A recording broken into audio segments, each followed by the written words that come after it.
lika Jesu. Hallelujah. Thank you, Jesus. Thank you, Jesus. Hey, siyabonga. Siyabonga umsebenzi owenziwe eCalvary. Umsebenzi owenziwa waphelela kwangashoda lutho. Sihamba sikhululekile ngoba senzelwa. Siyabonga baba wethu omuhle nantambama. Waze wathembeka mdala kuneyinsuku. Waze wathembeka baba wethu olungileyo. Waze wathembeka wena okhona ukuze kube phakade. Waze wamuhle wena okhona owayekhona ozoba khona. Siyabonga baba wethu ntambama. Sibonga uthando lwakho nangalesi sikhathi. Sibonga ukugcinwa esandleni sakho somusa. Sibonga baba icovering yakho endleleni zonke zethu. Uhambo lwethu lonke babona amandla siyabuza ubukhona bakho. Thatha indawo njengoNkulunkulu. Siyabonga. Siyakuphakamisa wena wedwa lukufanele udumo. Zikufanele izibongo ngoba inkazimulo ingeyakho. Amandla nobukhosi. Siyabonga baba egameni lika Jesu Kristu. Size kuwe ohlala kithi. Sithembe wena. Silinde wena, sifuna wena. Ngoba wena uyikho konke empilweni zethu. Singayini baba musingasuka kuwe ngoba amazwi okuphila kuwe. Siyabonga egameni lika Jesu Kristu waseNazaretha. Sibonga ukuthi uhamba nathi, uhambe nathi, usazohamba nathi. Siyabonga babona amandla ukuthembeka kwakho. Waze walunga mdala kuneyinsuku. Waze wamuhle ntambama. Waze wathembeka empilweni zethu. Waze waphila kithi. Siyakuzwa babona amandla. Siyakuzwa uphila kithi. Siyazizwela empilweni zethu. Sigcwalisiwe, siphelelisiwe ngamandla enkazimulo yakho. Siyabonga babona amandla wonke nantambama sikunikeza udumo nakule nkonzo egameni lika Jesu Kristu. Dumiseka mnini mandla wonke egameni lenkosi yethu Jesu. Ake sishaye izandla sibonge uNkulunkulu bazalwane. Sishaye bazalwane izandla, sishaye simnikeze udumo uNkulunkulu othembekile. Kwaze kwafika lesi sikhathi ehamba nathi. Wangashiya endleleni, wangasiyekelela. Wasithwala ngoba uthembisile. Wathi noze niguge. Nginetshethe ngoba nginguye. Ngiyonithwala. Siyabonga baba wethu omuhle ntambama. We may be seated bazalwane ebukhoneni benkosi. Ngiyathanda kakhulu bazalwane ukubonga ngibingelele umphathi wohlelo ubaba Magaye. Ake sishaye izandla sibonge uNkulunkulu bazalwane.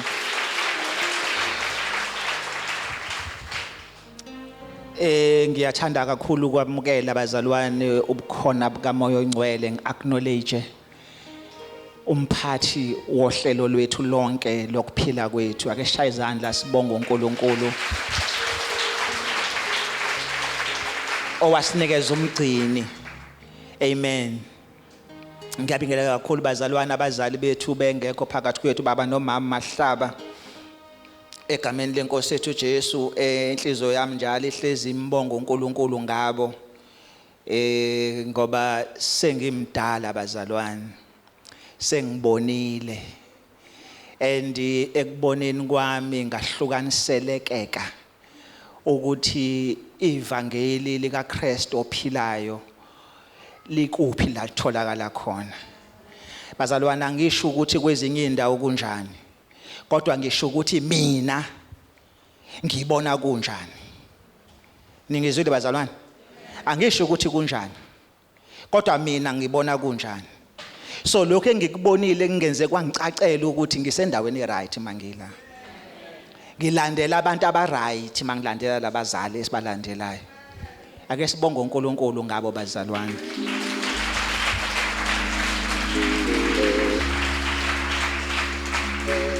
Uyazi bazalwane kuningi okunye kuphithanisa ngisho ikhanda sometimes. And kuyafundiswa la ngaphandle. And uma uzoyinikeza isikhathi sokulalela ulalele kahle usendaweni right. uyabona ukuthi kuyadukiswana la ngaphandle. So asimbonge bazalwane uNkulunkulu owasambulela wasilethela labazali abakhuluma uJesu ophilayo, abambula imfihlakalo kaNkulunkulu nala kubonakala ngazi ukuthi akubonakali khona, bahame eqinisweni likaKristu noma ngabe izimo zingasavumi. Bazalwane ngiyabingelela kakhulu kuba babe leadership nemindeni yabo egameni lenkosi yethu Jesu Kristu. Ngibingelele ubaba bonke abakhona endlini yokukhonza nomama, ngibingelele ulusha lwethu insizwa nezintombi, ngibingelele uSuper Church egameni lenkosi yethu Jesu Kristu, ngibingelele abazivakashele esebamukelile ubaba Magaye, nami ngimla phambili ngiyanibingelela abantwana bakaNkulunkulu egameni lenkosi yethu Jesu Kristu. Ngiphinde ngibingelela abazalwane bethu esikanye nabo einkundleni zokuxhumana kuma social media esikhonza kanye nabake sishaya izandla bazana sibonga uNkulunkulu ngalabazalwane.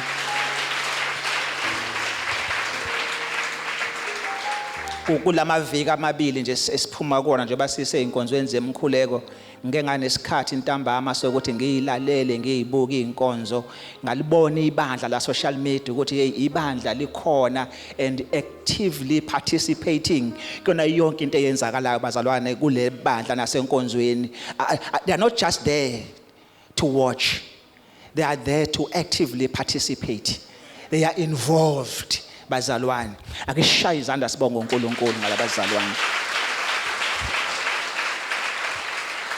Ngiyabingelela kakhulu ezisebenzini zonke ezikhona endlini yokukhonza. Siyabonga Buxolani ubukhona bakho, sibonga iworship team, sibonge umedia lapha emuva, sibonge ama ushers, sibonge abasilekelelayo ngaphandle ezimotweni, sibonga abazalwane abasilekelelayo besigcinela indlu yokukhonza isesimeni esithi masisibuka nathi sithokoze ngaso. Amen, amen. So ke bazalwane sisenkonzweni okuyinkonzo la sithi sizoko kwenza inkonzo yokwehla entabeni. Amen bazalwane. uNkulunkulu uhambe nathi bazalwane.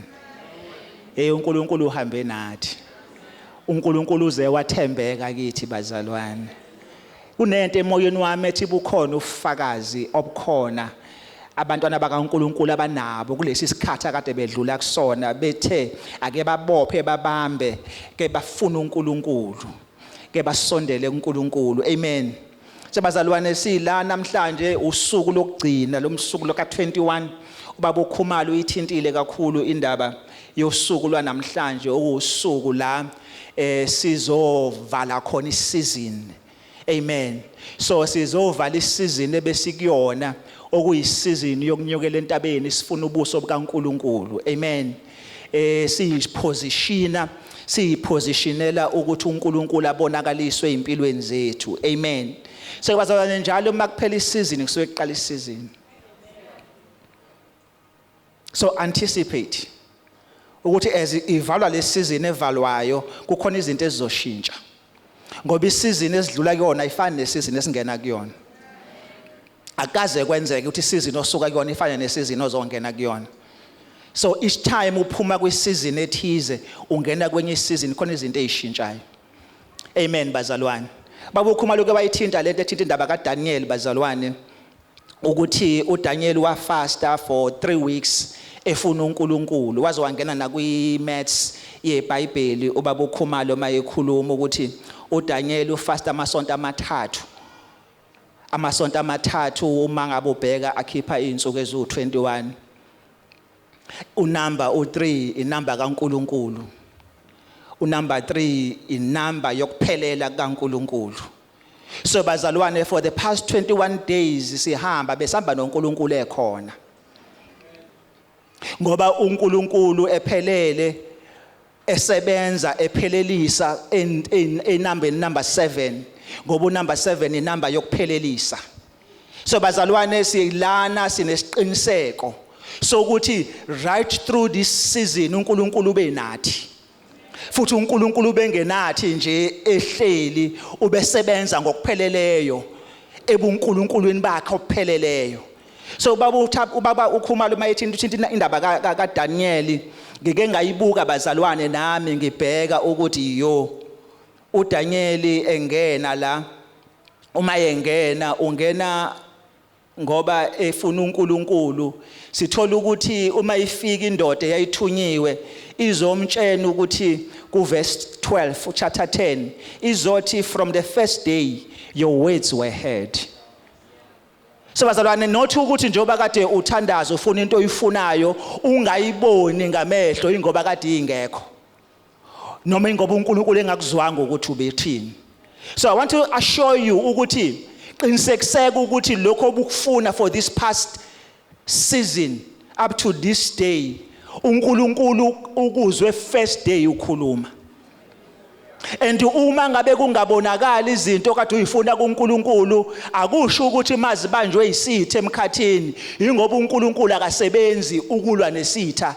Kodwa uNkulunkulu ubheke nawe futhi ukuthi ngesikhathi wena ufuna okufunayo kungafiki upersevere kangakanani ngoba unokukholwa okuphelele ukuthi uNkulunkulu ozokwenza noma osekwenzile okufunayo. Amen bazalwane. So siyathola la ukuthi uDaniel uma esalindile uNkulunkulu was humbling uDaniel ngesikhathi esalindile lokhu ayekade efuna ukuthi kwenzeke. And izulu laselirespondile kodwa kungakafiki kuyena. So sometimes kuyenzeka ukuthi ushift ngenxa yokuthi ukulindela kwakho kunokuqhamazela futhi kunokungathembi lo owenzayo ebese uyasuka kanti usuka endaweni right uye endaweni wrong. So bazalwane I praise God for people sitting down here and sitting somewhere else there abayibambile le ndaba yokuthi bazohlala bafuna uNkulunkulu until today. And isikhathi se-fasting ne-prayer bazalwane isikhathi esingelula neze ngoba isikhathi sokulingwa at the same time. I-prayer and fasting ayenzeki kuphela ngale ndlela sokufuna ukwenza ngayo wena kuphela kodwa ithi yenzeka ufuna uNkulunkulu nesilingo futhi sibe sikhona nazo sisebenza futhi. Njengoba yabamba impendulo i-Prince of Persia yabamba impendulo kaDaniel. So kodwa kuchaza ukuthi makwenzeka lokho ingoba wena ulahlekelwe noma urejectiwe uNkulunkulu. Amen bazalwane. Verse 13 uthi the Prince of Persia withstood me 21 days. Isho njalo le ndoda. Uma izinto zakho zimile azimele ukuthi nawe bese uyama. Qhubeka. Ngesikhathi kungathi kumile press on. Ngoba wena awuthembi into oyibonayo futhi awuthembi isimo uthemba onamandla phezulu kwesimo. It's a test of faith bazalwane.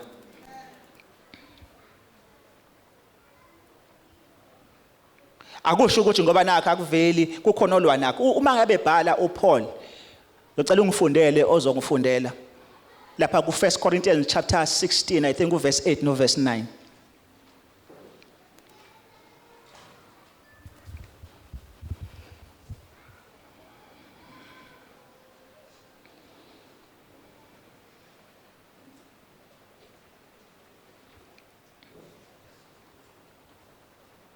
First Corinthians 16 verse 8 and 9.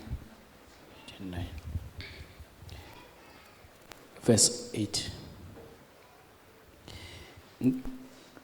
Kepha ngizakuhlala eEfesu kuze kufike iPentecost ngokuba ngivulelwe umnyango omkhulu wethuba lokusebenza nabamelene nami nabamelene nami baningi.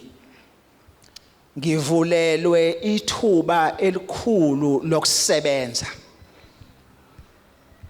A great and effective door has been opened for me. Bese ethi kodwa and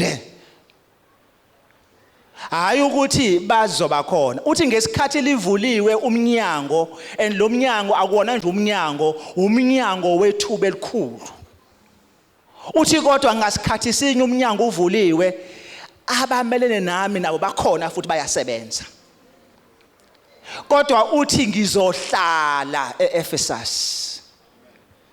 ukuthi khona abamelene nami nokusebenza kwami nalokhu uNkulunkulu asengivulele kona ukuthi ngikwenze, and ngiyayibona le resistance ekhona, and I'm quite aware ngayo, and I can see ukuthi isimo sase-Ephesus si hostile kulesi simo nefanele ngabe ngingena kuso sokusebenza, akuze ungenza ukuthi ngisuke khona, ngizohlala ngoba ngibona umnyango engivulelwe wona. And it's not just a door, it's a great and effective door. So I want to say to each and every one of you sitting down here, as isidilike entabeni samukela izinto zethu, bamelene nawe kodwa futhi. It's up to you ukuthi amehlo akho wabeka kubani, uwabeka kuye okuvulela umnyango noma uwabeka kuba bamelene nawe.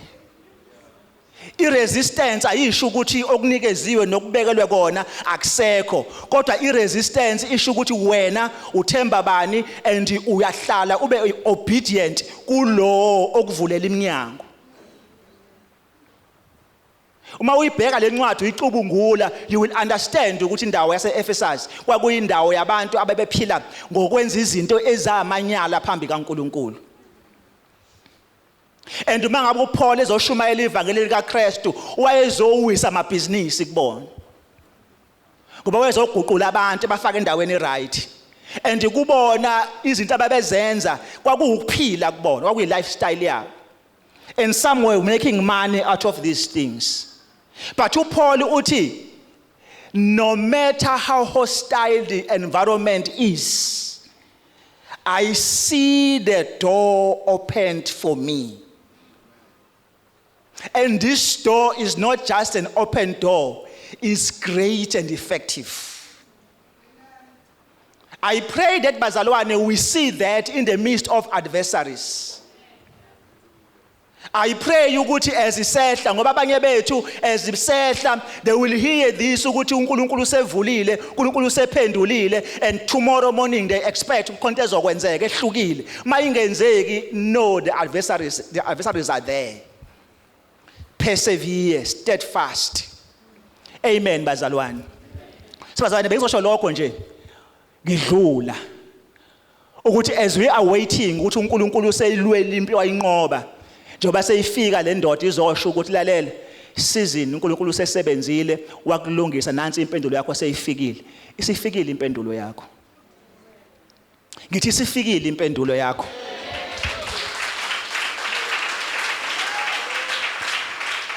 It doesn't matter ukuthi khona obebambile izinto zakho, but seyifikile zona. Bazalwane, uSathane uma ngabe sesiyezwini bazalwane, enye yezinto uSathane azenzayo, I think futhi is his main mission. uSathane ufuna ukuqinisekisa ukuthi umbuso wakhe uyawupopulate. Ufuna ukuqinisekisa ukuthi uyawupopulate umbuso wakhe. Akahlala aphumule until kuze kube kufika la eneliseka khona. So nawe yazi ukuthi whatever that you do umile kuKristu, you are actually invading the territory kaSatan. And uma ngabe u-invade the territory of the enemy will not sit down. The enemy will fight back. Because the enemy will resist the invasion of his territory. So ungacabanga ukuthi uzoba lula bazalwane. Akekho the izinto zikaNkulunkulu akubekele zona zizoba nepeace ukuze zenzeke.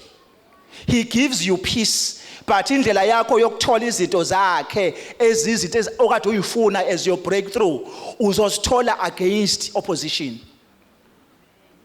uMoses wathunywa uNkulunkulu ukuthi awukhe abantwana bakaIsrayeli eGibhithe, because there was a huge resistance kaFaro. uJosepha ephupheni lakhe ezophakama eyiswa phezulu before ayokhonzwa, there was a huge resistance yabafowabo. But what is good about it, God was always there. So I want you to be assured yokuthi whatever that you feel is working against you, don't focus on what is working against you. Focus on God who is for you.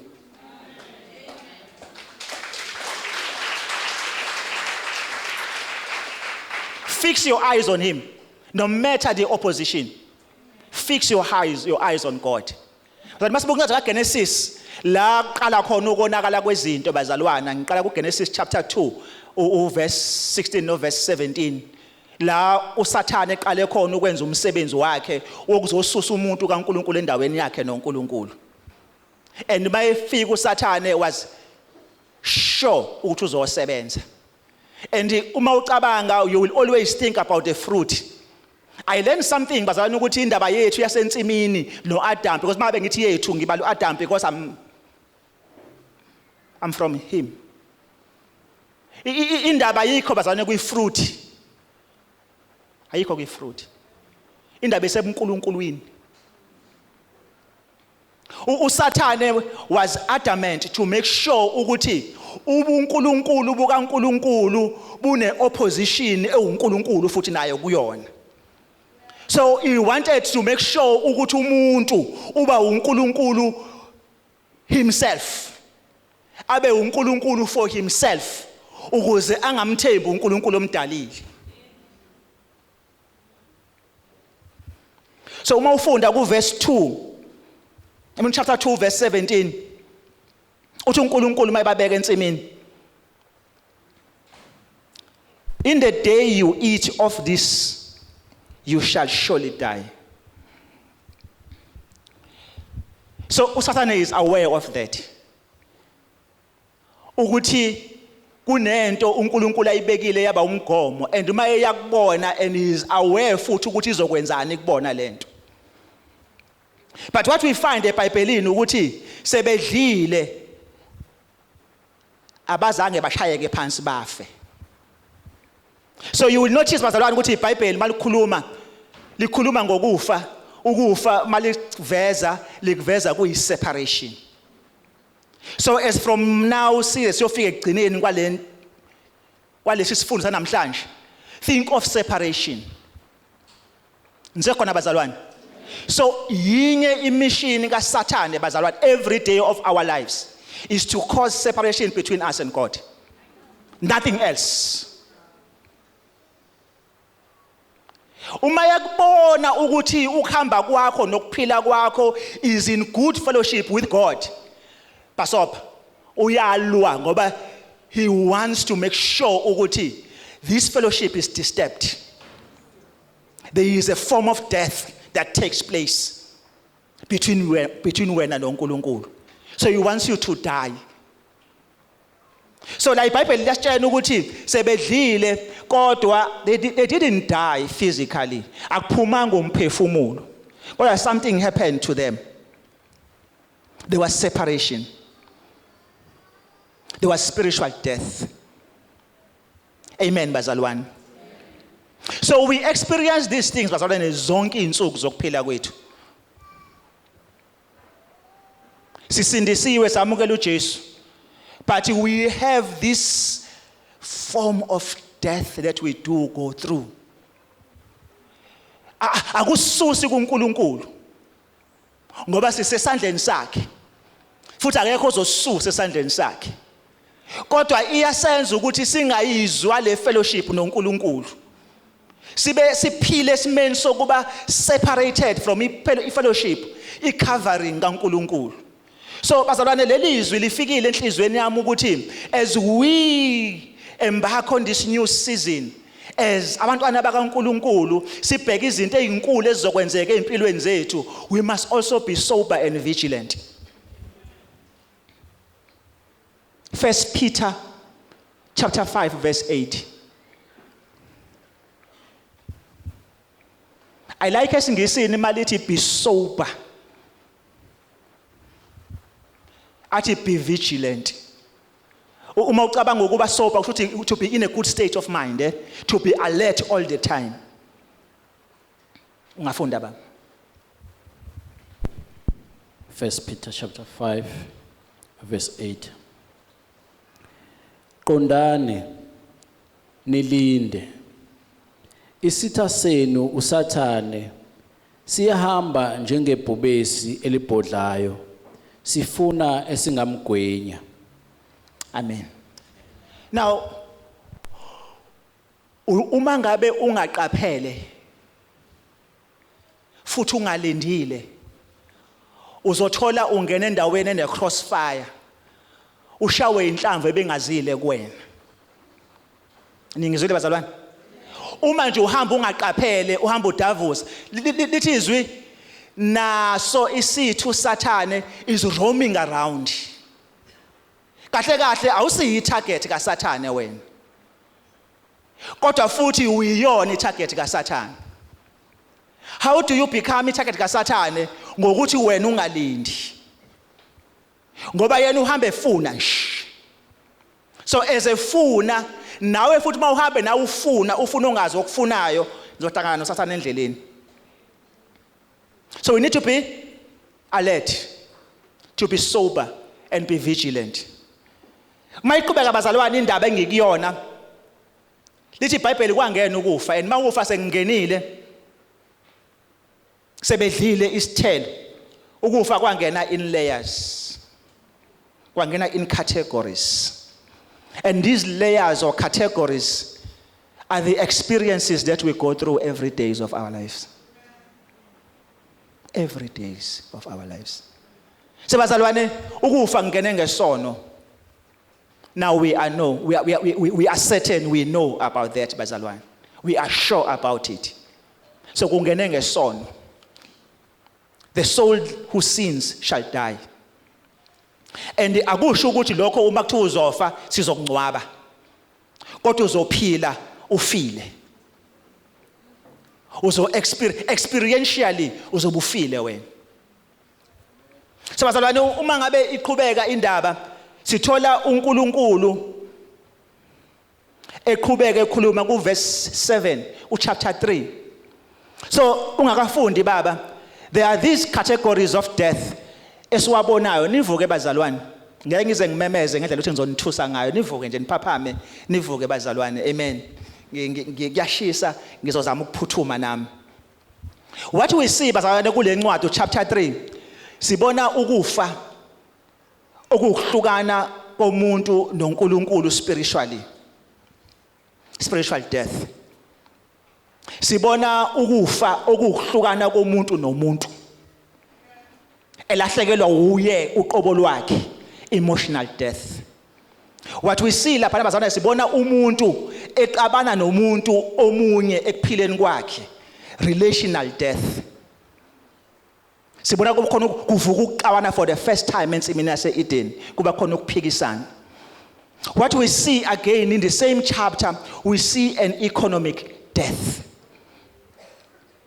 So bazalwane, from being provided by uNkulunkulu, umuntu enakile as a steward, into ayibekelwe ensimini, sithola umuntu sefuneka asebenze kanzima afukuze.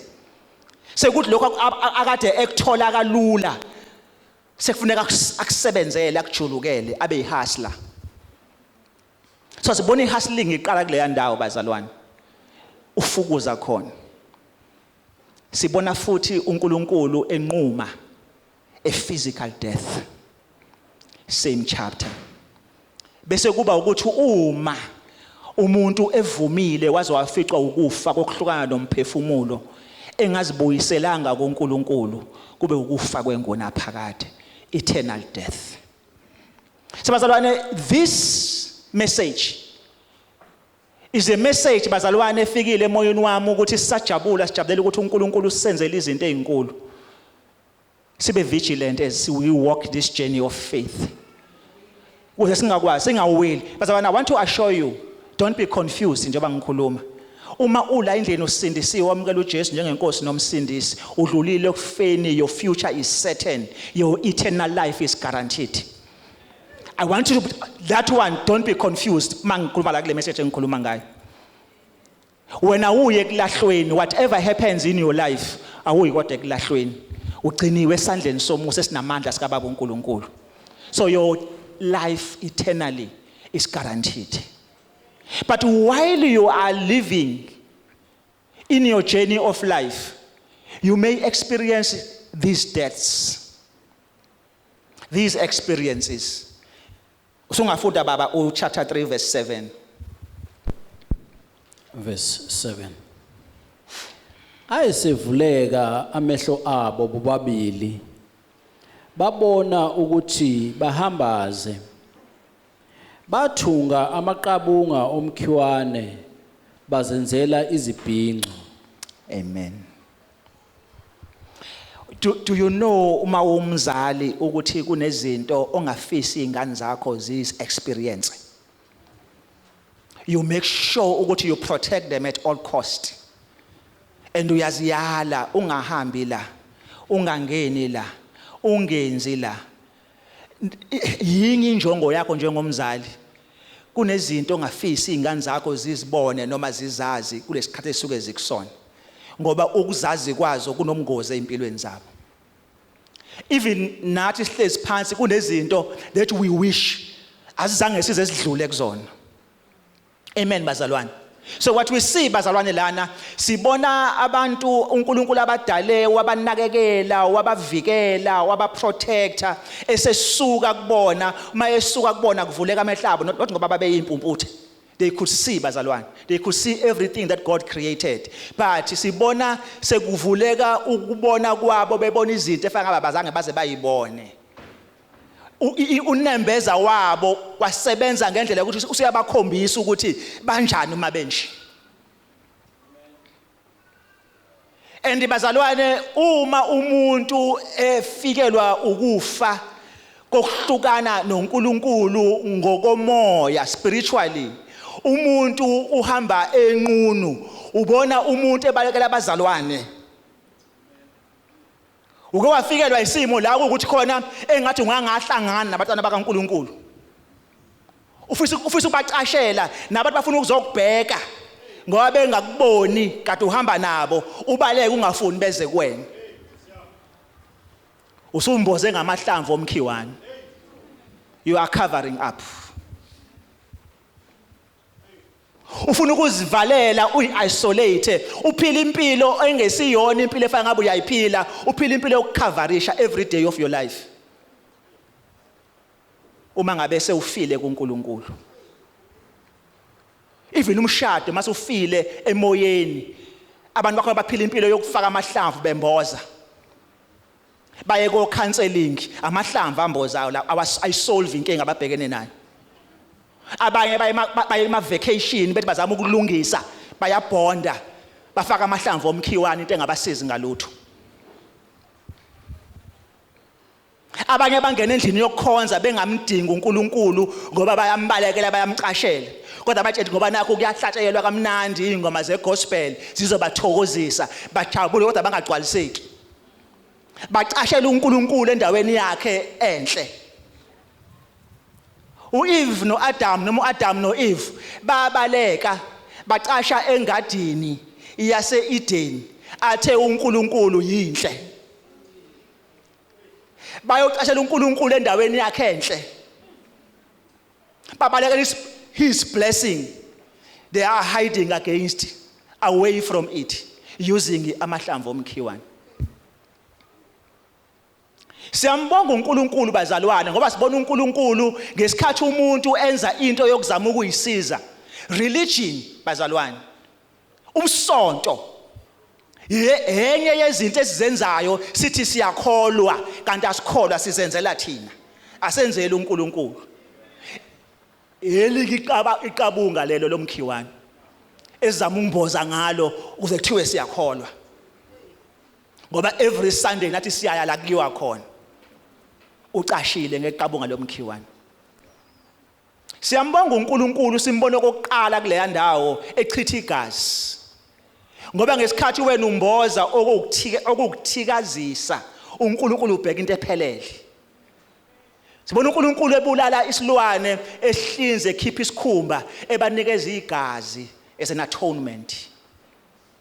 For the first time sibona kuphuma umphefumulo engadini okwakuyiprecursor yokuthi khona into ezayo into ephelele nepha bazana ihlamvu liyabona noma ethi ungazama ukuyikhava ngehlamvu kodwa I can assure you uma kufika umoya laphephuka ihlamvu.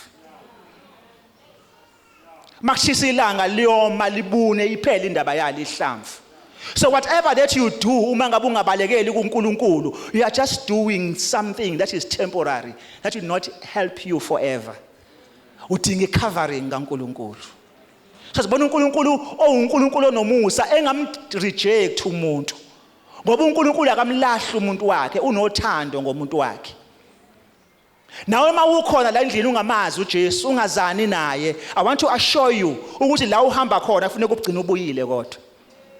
Ngoba uNkulunkulu uyakuthanda ngothando olumangalisayo. Amen bazalwane. Sebazalwane eziqhubeka sebeyifihlile bayimboza ngamahlamvu baba verse 8. Verse 8. Base bezwa izwi lika Jehova uNkulunkulu ehamba ensimini kusihlwa ngokuphola kwelanga. uAdamu nomkakhe bacasha ebusweni buka Jehova uNkulunkulu phakathi kwemithi yensimu. Uyabona bazalwane ngithe lencwadi le nale message ngifundela ukuthi ibe igauge, ibe itest yethu sonke as we walk ijourney yethu noNkulunkulu. Uma ngabe sewuqala ukuthi ifear ireplace freedom yakho before God, ubobona ukuthi khona into esixabene noNkulunkulu kuwena. Lithi iBhayibheli, they heard the sound of the Lord God walking in the garden, then they hid themselves. Uma sewuzithola ubalekelana nepresence kaNkulunkulu, sekuba nesicefanyana makufanele ufunde izwi, kube nesicefanyana makufanele uthandaze, uzuba nokunqena ukukhathala, mafanele uyokhuleka ufuna uNkulunkulu, ubobheka ukuthi khona indawo esiqala ukufa kuwena.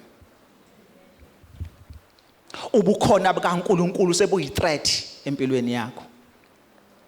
Sekuthi injabulo yakho okade uba nayo uma sekuye entweni zikaNkulunkulu iqale ibe ukukhathazeka.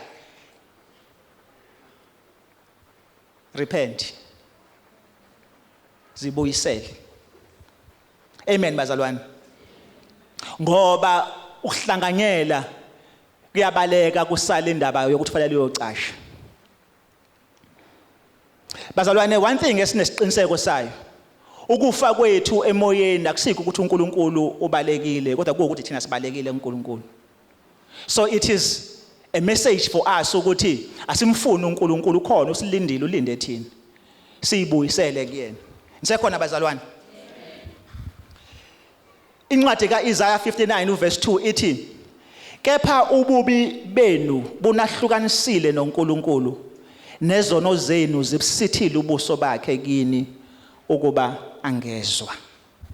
So kunokwenza esikwenzayo okwenza ukuthi uNkulunkulu angabi yinto afuna ukuba yiyona kithi, kodwa si experience into uNkulunkulu angathanda ukuba yiyona. Nisekhona bazalwane? So this message again, as we celebrate, as we walk and move, bazalwane, siku uNkulunkulu, asibe siyigeja sibheka so that siyibuyisele kuNkulunkulu. Uma ngabe ungazani noJesu, zibone ukuthi ulahleke kangakanani, ufile udinga ukuthi ubuyisane noNkulunkulu. Then we see bazalwane ku verse 10. Uthi verse 10, I was afraid because I was naked and I hid myself. We see bazana abantu ebebembozwe inkazimulo kaNkulunkulu behambaze bengaboni ukuthi bahambaze. Ningizwile bazalwane? Abantu ebebeziphilela benejoy, bengenakho ukukhathazeka. Now they begin to condemn themselves. They begin to judge themselves. They begin to see wrong in them. Ngoba now they are exposed. So bazalwane, ukusuka kuNkulunkulu ngifuna bazalwane ukunikhuthaza ukuthi as we move asikulwele kube yimpi esizoyilwa singasuki kuNkulunkulu bazalwane. Ngoba ukusuka kwethu kuNkulunkulu kusi expose ezintweni esingafanele habe si exposed kuzona. You begin to condemn yourself kanti wena kuKristu udlulile kwi-condemnation. But uzophila wena u-experience i-condemnation engekho kuwe eseyasuswa kodwa ngoba wena ukho endaweni right ufile njalo uhamba nale condemnation. Ngoba uzubona engathi awukho endaweni right kanti vele awukho vele kuyona. Ngoba isono senza kanjalo. Amen bazalwane. Ku Psalm 32 sithi uzosifundela wena ekhaya uverse 3 kuya ku4. uDavid experienced this thing bazalwane eba ne emotional breakdown because he felt ukuthi he has moved away from God. Psalm 32 verses 3 to 4. So bazalwane abanye bethu basindisiwe as I've said before. Sigcwele igazi lika Jesu. Sikuye. Kodwa manje asi-experience kahle si-enjoye lento eyifa lethu lokuba nokuthula ngaphakathi kithi ngenxa yokuhamba kwethu. Amen bazalwane. So we experience bazalwane this emotional fallout empilweni zethu. Then uverse 12 singaphuthuma bazalwane sithola ukuhlukana kwabantu akade bethandana. uAdam noEva babekwe ensimini. uAdam mayebekwe ensimini kwaphuma uEva. uAdam wa-identify ithambo lamathambo lakhe. Nithini manisho uma ngabe kuthiwa umuntu uyamthopha umuntu wakhe uthi ithambo lamathambo ami leli inyama yenyama yami. Kodwa uma ngabe sekufike ukufa okuxabanisa abantu abazwanayo kwenza ukuthi baqale bablameane labantu laba. Amen bazalwane. Sithola ensimini okade kukuhle egameni lika Jesu. Sibona uAdam engasaboni ithambo lamathambo akhe esebona umuntu efanele amblame phambi kaNkulunkulu. So uya kuNkulunkulu uthi uyilo wesifazane onginikeze yena akasambizi na kahle. Sithola uAdam eblame uNkulunkulu futhi naye ukuthi hey lento onginikeze yona noma lo onginikeze yena uye lo ongonisile kwena. Sithola uEve naye eblame inyoka. So what has been peace in the garden, what has been harmony and fellowship has become conflict and blame. So what I want to say bazalwane, wena nabantu ophila nabo empilweni yakho, once you begin to not see good in each other, check your position. Ukufa kuyangena. Satan uyanyonyoba. Once you begin to blame everything about your spouse, your partner, your children, your parents, your siblings, you don't see good in them. There is something dead. Nsekhona bazalwane. Verse 17 to 18. Sibona kudeclarewa ukufa kwezomnotho. Cursed is the ground for your sake. Iqhubeke ithi in the sweat of your face you shall eat bread. What has been freely given to them ukuthi ba-enjoye without any work. Sibona uNkulunkulu eqalekisa ethi lokho kade kukuhle sekuzokhipha ameva namakhakhasi. Bazalwane, each and every one of us sisindisiwe, we go through the same experience sometimes. Even isebenza kube ngathi into esiyisebenzayo siyikho emeveni. Uvuka ekseni uyosebenza emsebenzini osebenzayo khona ilanga sengaze ngabe ungangavuka uye khona ngakusasa uhlatshwa ameva. Kunama colleagues nje akho okufuneka ukusebenza kwakho ukuze makuphela inyanga uhole udlule kumakhakhasi abo ubheka lento oyifunayo ukuze ukwazi ukudla makuphela inyanga. So whatever ozoyenza ozoyithola ukuze ibe usizwe empilweni yakho fanele udlule emeveni. Ameva umphathi wakho okumele ngenhla. ameva okusebenza imali ungayiboni ukuthi yenzeni.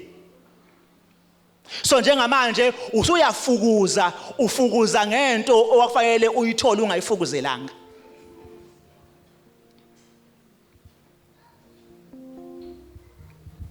Ngisekhona bazalwane. So izinto ebesithola naturally now sefanele siyisebenzele kanzima. And bazalwane ubaba uyakhuluma kakhulu ngalezi zinto zokuthi simelwe ukuthi sithi simkhole uNkulunkulu simbambe emazwini akhe ngalendlela yokuthi ukuphila kwethu kuveza ukuthi siwobani thina kuNkulunkulu. Kungabi khona ukuhlupheka nokuswela nobunzima nokukhathazeka ngoba wena umntwana kaNkulunkulu. So bazalwane, I'm saying these things ngoba we are going through these death experiences empilweni zethu. And we need to come back to God. Sikhale kakhulu ubaba uphakathi ukhulume ngendaba yokuba nolaka oluspiritual, olulaka olungcwele mase siya kuNkulunkulu. Ukuthi why do I have to go through these things, God? Ngoba mina ngiphumile esiqalekisweni, angisayena okwesiqalekiso. Nawe ngesikhathi uya kuNkulunkulu uyomfuna umbuza lezi zinto ombuza zona, nawe ubuyisearch ukuthi umi kanjani kuNkulunkulu. Ingabe wena uyikho yini lokho uNkulunkulu afuna ukuthi ube yikho? Ngoba ngenzeka ukuthi you are going through these death experiences is because of indlela owenza ngayo.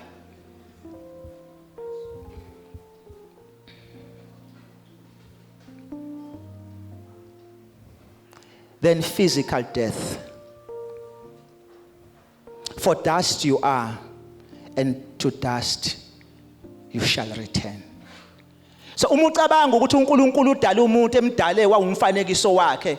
Uma yena uNkulunkulu oyinguna phakade ophila kuze kube phakade, uNkulunkulu ongabi neminyaka azofa ngayo ngelinye ilanga. But today we see uNkulunkulu ebeka ukufa phezulu komuntu. And kungenzeka ukuthi sonke kungenzeka ukuthi abanye bethu bazodlula ekufeni, kodwa kuphambi kwakho kubekwe kuwo ukuthi uma kufika ukufa okuhlukana kwenyama nomphefumulo kungabi ukuphela kwakho ngoba uJesu ufike kwaba impendulo yalokho. I'm saying this to someone who is sitting down here ongazani noJesu. Ni right nini esenasindiswa ngoba lokho kufa akunawo amandla phezulu kwenu. Uma kwenzeka kufika ukufa wena uyazi ukuthi uyalala ngoba wena uzovuka. But uma kwenzeka kufika ukufa ungasindisiwe sewufile. Ngoba kusekho ukuvuka kwena kuphelile ngawo. Into esisele yinye kuphela ukwahlulelwa bese uyophoswa echibini lomlilo. The last one bazalwane. Eternal death. So he drove out the man and he placed a cherubim to guard the way to the tree of life. What I like about this bazalwane, ukuthi uNkulunkulu wamxosha umuntu from his immediate presence. Wasebeka umngcele phakathi komuntu owonayo noNkulunkulu ongoni. Ukuze umuntu owonayo uma efuna uNkulunkulu ongoni ahambe aye kuNkulunkulu ukuze afike amthole uNkulunkulu ongoni. Kodwa uNkulunkulu mayebeka uzigadile uziprotectile.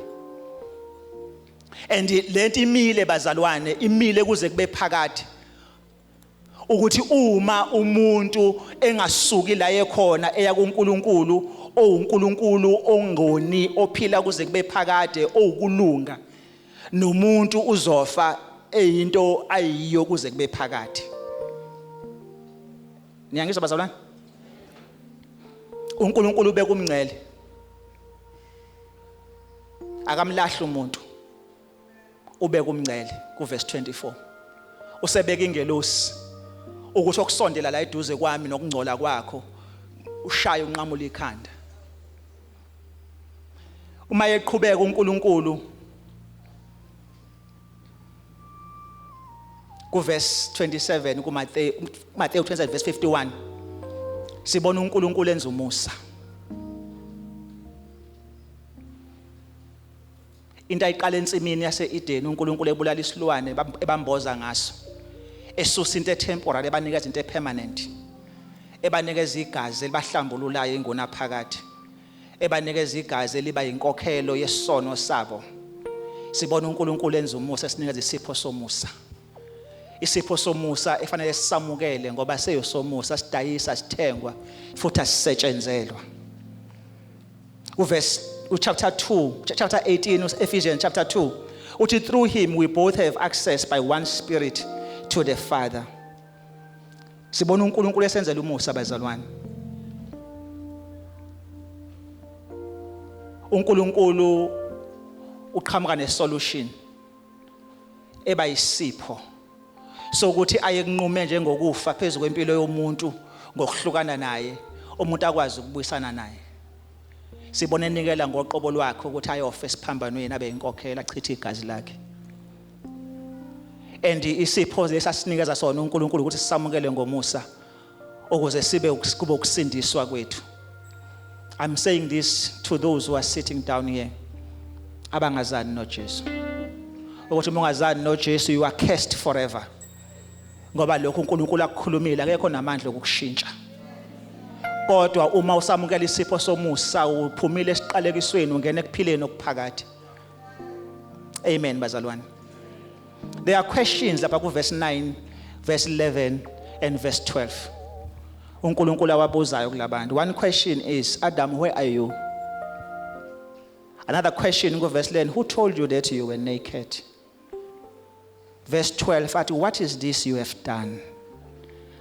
I want you to ask yourself these questions.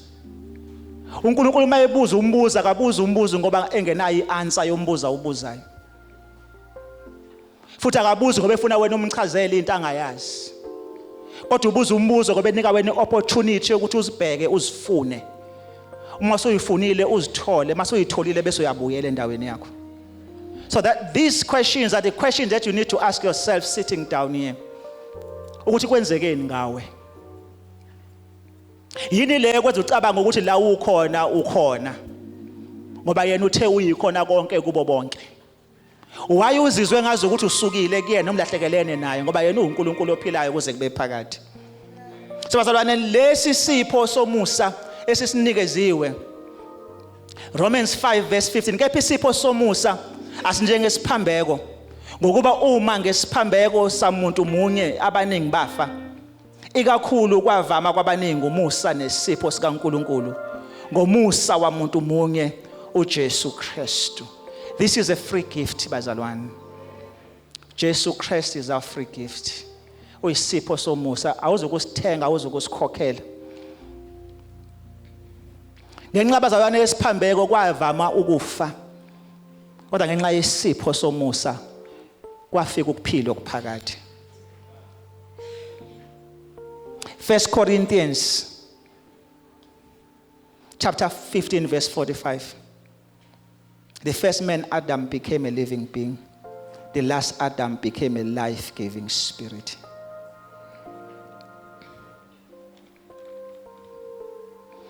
Sengiyavala bazalwane bese siye enkonzweni yesidlo. Kungenzeka ukuthi usindisiwe. Kodwa awukho careful. Njengoba ungekho careful, uhamba umathanda wakho. Uzenzela into oyithandayo. Ngoba nakho nesiqiniseko senguna phakathi. I want to remind you, I want to give you an awakening. 1 John chapter 1, 5 to 7. Walking in darkness breaks the intimate communion with God. Walking in darkness breaks the intimate communion with God. You are guaranteed, you are certain a future. Your sonship is not taken away from you. Your position is not taken away from you. But you experience death. There is separation. Kodwa newulahleko uma ngabe si rebel against ubaba wayifuna zonke izinto. Ayilahlekelwanga ubudodana. Kodwa yalahlekelwa ubudlelwane nobaba wayo. And yahamba yayezweni elikude. ezweni elikude yayisi experience this experiential separation between yona nobaba. You can go through that now umntwana kaNkulunkulu usindisiwe. Ulahlekelwe ukuba umntwana kaNkulunkulu ebudlelwaneni bakho noNkulunkulu. Kodwa ungalahlekelwa ubudodana bukaNkulunkulu ngoba vele uyiyo.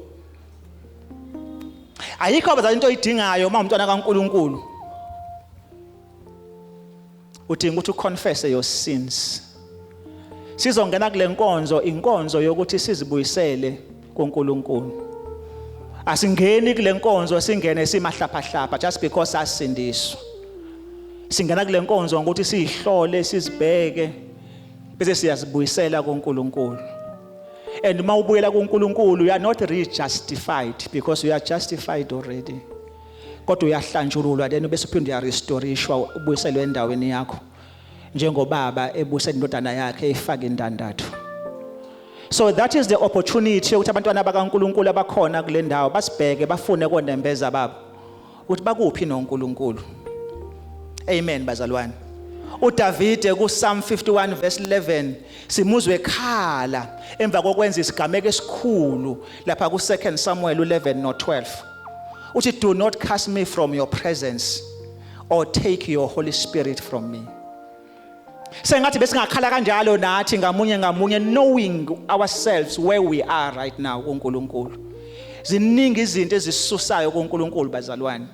Ezinye zazo izinto ongabuye ngathi ziminor kanti they are very serious kuNkulunkulu. Inhliziyo engahlambulukile. Let us come back to God and reconcile ourselves to God. Nsekhona bazalwane. So the remedy is always confession, so that we are restored. So bazalwane sizongena kule nkonzo ke yesidlo ekungayo sizokhumbula. Inkonzo yokukhumbula bazalwane. Sengiqedile ukushumayela. Sesiye sidleni. Kodwa kusele kunye nje ukuthi onendlebe makezwe. Sesiya ke bazalwane enkonzweni yesidlo.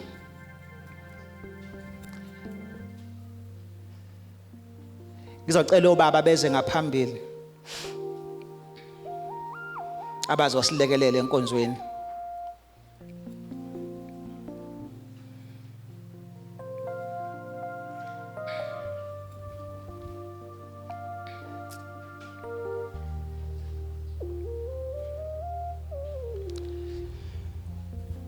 Sibazalwane inkonzo le esingena kuyona inkonzo yokukhumbula. Elithi izwi kaNkulunkulu siyakhumbula ngayo sikhumbula umsebenzi esawenzelwa.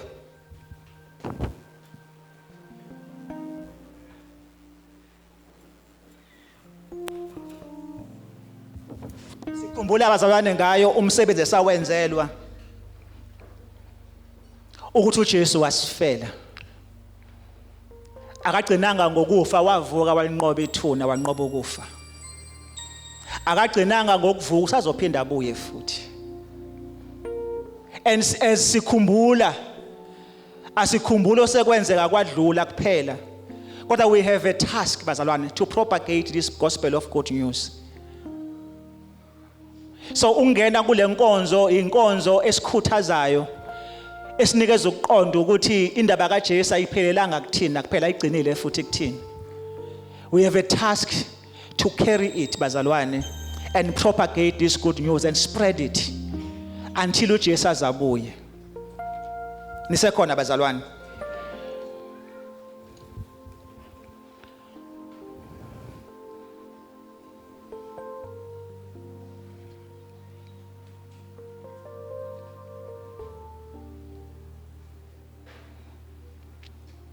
Esizongena kuyona lenkonzo ubaba uKhumalo uyithintile le ndaba sile phezulu ukuthi one of the things lenkonzo eyiminishayo empilweni zethu is to be conscious of our unity with Christ and unity amongst ourselves. So we have to make sure ukuthi sizongena kule nkonzo siyaqinisekisa ukuthi Sinoxolo einhlizweni zethu. Sinoxolo ngabantu esiphilisana nabo. Sinobunye sisodwa ndawonye. Sinokuthula nabantu esiphilisana nabo. Sizongena ke bazalwane kule nkonzo. Enye yezinto ekufanele sizenze singena kule nkonzo ukuthi singena kule nkonzo sizihlolisisile thina ukuze singahlulelwa, sizahlulele thina kodwa. As sizoparticipate la siphatheke enkonzweni esidlo, we need to search ourselves and search our heart. Sisibheke ukuthi sisendaweni right yini ukuthi sizongena kule ndawo, ngoba uma singangenanga ngaleyo ndlela enjalo sizithola sinecala emzimbeni wenkosi. And lenkonzo futhi ayingenwa noma abaparticipate kuyo abantu abangazange baze basindiswe. So uma ungakasindiswa, ungakakunikela ukuphila kwakho kuJesu Kristu njengenkosi, hlala phansi ulinde kuze kufike isikhathi la kwambulekeka kuwena ukuthi uJesu uyinkosi, ngoba inkonzo yabantu abasindisiwe. Siparticipate or we partake emzimbeni kaKristu esingamalunga kuwo. Siphuza igazi lika Jesu okuyigazi eliphilayo kithi nathi. So ngiyacela uma kuukuthi awakafiki la ethenini khona wena uyambona uJesu ukuthi uyinkosi, ungathi ngenxa yokuthi mhlambe ubona abanye bezothatha la bese ubona ngathi kuzothatha ukudla okuzodleka. Inkonzo esingena kuyona fanele singene ngokuqaphela kuyona. Sebazalwane, ngizonikeza ithuba nginikeze obaba abazosilekelela kule nkonzo ukuthi benze umsebenzi wabo. Ngesikhathi obaba benza umsebenzi abazowenza, sizocela ama-ushers asilekelele ukunikeza umhlahlandlela noma i-direction kubazalwane ukuthi kuzokwenzeka kanjani ezisiza ngaphambili sizothabatha emzimbeni nasegazini lenkosi. Over to you bazalwane. Ngicela i-worship team ize ngaphambili ukuthi izosikhonza.